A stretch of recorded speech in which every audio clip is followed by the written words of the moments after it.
দেশে 2024 সালের শেষ 5 মাস আগস্ট থেকে ডিসেম্বর এই সময়ে 1565 জন খুন হয়েছে। এতে প্রতি মাসে গড়ে খুন হয়েছে 313 জন। এ সময় হামলাকারীদের ব্যবহৃত আগ্নেয়াস্ত্র ও ধারালো অস্ত্রে 1.5 সহস্রাধিক মানুষ আহত হন। পুলিশ, সদর দপ্তর, হাসপাতাল ও হতাহতের পরিবার সূত্রে এসব তথ্য জানা যায়। উল্লেখ্য, গত বছরের 5 আগস্ট সাবেক প্রধানমন্ত্রী শেখ হাসিনা ক্ষমতাচ্যুত হয়ে ভারতে চলে যান। 8 আগস্ট নোবেলজয়ী অর্থনীতিবিদ ডক্টর মোহাম্মদ ইউনূসের নেতৃত্বে অন্তর্বর্তী সরকার গঠিত হয়। পরে নানাবিধ কারণে দেশের আইন শৃঙ্খলা স্থিতির অবনতি ঘটে। এদিকে চলমান 2025 সালেও এই অপরাধমূলক ঘটনা অব্যাহত রয়েছে। চলতি জানুয়ারি মাসের 25 দিনে দেশে প্রতিদিন একাধিক ব্যক্তিকে হত্যা করা হয়েছে বলে আইন শৃঙ্খলা বাহিনীর সূত্রে জানা গেছে। দেশের সার্বিক আইন শৃঙ্খলা পরিস্থিতির বিষয়ে পুলিশের মহাপরিদর্শক আইজিপি বাহারুল আলম বলেন, আইন শৃঙ্খলা পরিস্থিতি নিয়ন্ত্রণে রাখতে আমরা সর্বাত্মক চেষ্টা করছি। পুলিশের সব ইউনিট প্রধানকে এ ব্যাপারে নির্দেশ দেওয়া হয়েছে।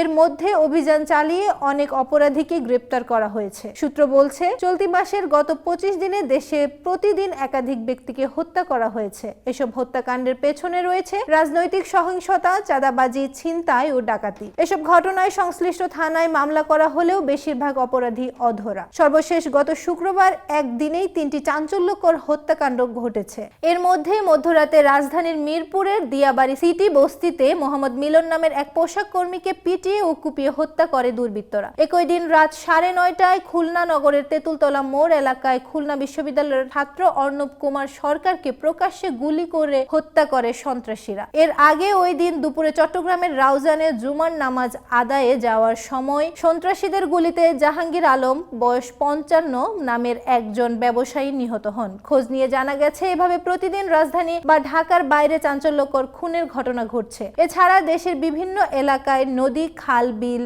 মাঠ, ঝোপ জঙ্গল থেকে অজ্ঞাত পরিচয় লাশ উদ্ধারের ঘটনা ঘটছে। তাদের মতে, আইন শৃঙ্খলা রক্ষা বাহিনীগুলোর ব্যর্থতার কারণেই মূলত এসব ঘটনা ঘটছে। এটা নিয়ন্ত্রণ করে জনমনে শান্তি ফেরাতে হবে।